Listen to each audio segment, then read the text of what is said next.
देखो, हम लोग आज बात करने जा रहे हैं वेबर का एक आइडिया है ब्यूरोक्रेसी। ठीक है, वेबर मतलब सोशोलॉजी में टॉपिक है ब्यूरोक्रेसी का। उसमें कई सारे सब आइडियाज़ हैं। हम लोग उनमें से एक इम्पॉर्टेंट आइडिया के बारे में डिस्कस करेंगे जिसका नाम है आयरन केज। ठीक है, बहुत सारे पढ़ाने वाले लोग हैं, मैं पढ़ाने नहीं जा रहा हूँ। मैं कोशिश ये कर रहा हूँ कि चीज़ें इस तरीके से सेट हो जाएं कि आपको लिखने में आसानी हो, क्योंकि मुझे लिखने में मुश्किल हो रही तो वो मुश्किल मैं सबके लिए आसान करने की कोशिश कर रहा हूँ। ठीक है, जैसे एक क्वेश्चन आया, क्वेश्चन दिखाते हैं क्या है। क्वेश्चन ये है कि डू यू एग्री, इसको ऐसे कर लेते हैं, do you agree with Max Weber idea that bureaucracy has the potential to become an iron cage? Justify your answer। तो सबसे पहले क्या करना है, सबसे पहले आपको मिनिमम जो है कि हम लोगों को ना डेफिनीशन पता होनी चाहिए। तो मैक्स वेबर ने जो है इसको डिफ़ाइन कैसे किया है, it is a machinery which implements rational legal authority. ठीक है, एक ये सिंपल तरीके से आप इंट्रोड्यूस कर सकते हैं, या फिर आप बता सकते हैं it is a formal system of administration and governance that relies on established rules and procedures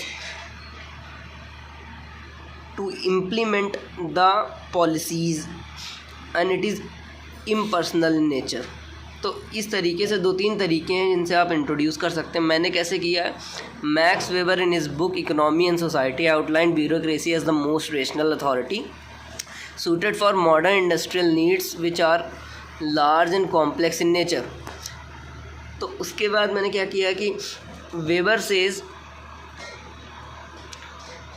bureaucracy for its specialization, hierarchy, clearly defined rules and merit based system is apt legal rational authority to cater to rising needs of industrial organization and administrative functions। देखो, Weber बोलता है कि जो bureaucracy है ना, it is inevitable in modern society. Inevitable क्यों बोला उसने, क्योंकि modern society is growing day by day and it is very complex than the primitive societies, है ना। तो इस वजह से। और उसके बाद वेबर बोलता है कि it can become iron cage. Weber मतलब ऐसे बोलता है कि it has potential to become iron cage basically. तो इस क्वेश्चन में हमको इसको सब्सटेंशिएट करना है। तो मैंने फिर उसके बाद लिखने की कोशिश करी कि हाउएवर ही आल्सो वांट्स, पहले मैंने बताया कि it is good for the modern industrial society because of its specialisation, clearly defined rules and merit based system, है ना। फेवरेटिज्म नहीं होता है मेरिट बेस्ड सिस्टम में। तो however he also wants a bureaucracy turning to iron cage due to following excessive rationalization. Excessive rationalization मतलब it entails following strict rules and standards leading to depersonalization of officers from public, creates alienation among employees, it stifles individual initiatives, traps officials into a cycle of commands and hierarchy from top to bottom.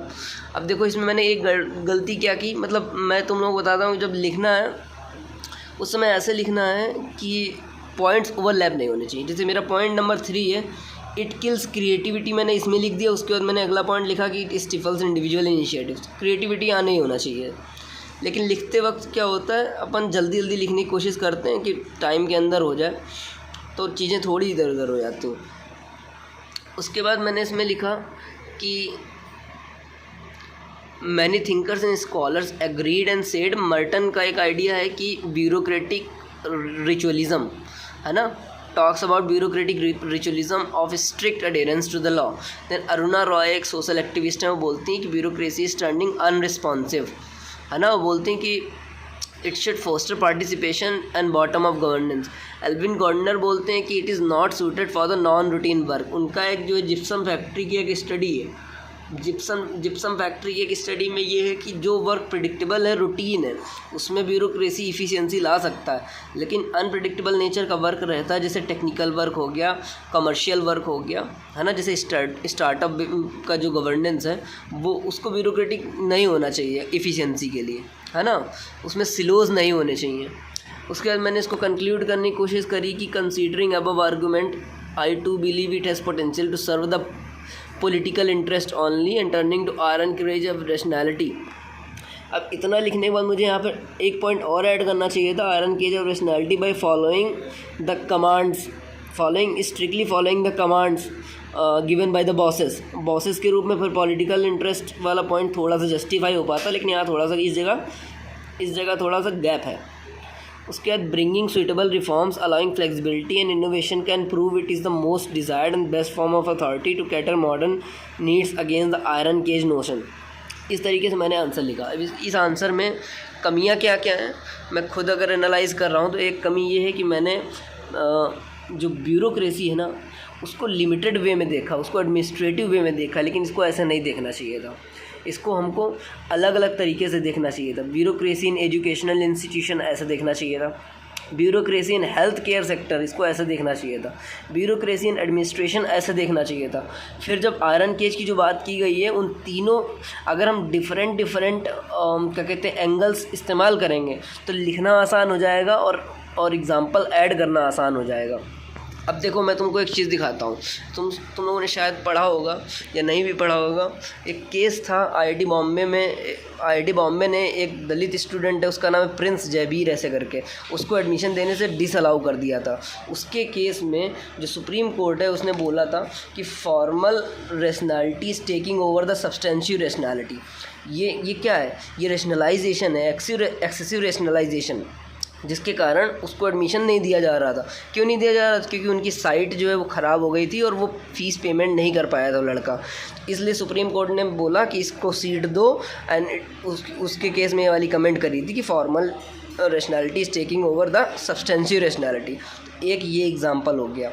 उसके बाद एक example health care sector में ये इस्तेमाल कर सकते हो कि जब तक आप फॉर्म ना भरो, जब तक आप पैसे ना पे करो तो वो लोग पेशेंट्स को अटेंड नहीं करते हैं। ये क्यों? क्योंकि इस तरीके से उनके रूल्स डिफाइंड है, clearly defined rules they follow.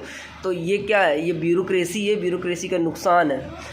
It is turning to iron cage. उन्हें दिख रहा है कि व्यक्ति जो है मर रहा है, फिर भी उसको जो है इलाज नहीं करेंगे। ये दो एग्जाम्पल हो गए, एजुकेशन हो गया, हेल्थ हो गया। उसके बाद एडमिनिस्ट्रेशन में देख लो, ठंडियों में तुमने देखा होगा कि जो झुग्गी बस्तियां हैं, जो अवैध कब्जा, ऐसा सरकार बोलती कि अवैध कब्जा करके बैठे उनको हटा रहे थे ठंडियों में, तो सुप्रीम कोर्ट ने इंटरवीन किया था, बोला था कि मतलब कुछ ऐसा अच्छी सी कमेंट करी थी। बस मैं तुम्हें बताने की कोशिश कर रहा हूँ कि डिफरेंट अगर एंगल से लिखेंगे तो एग्जाम्पल डालने आसान हो जाते हैं, और जब लिखने बैठते हैं तो जितना हम जानते हैं उतना नहीं लिख पाते हैं।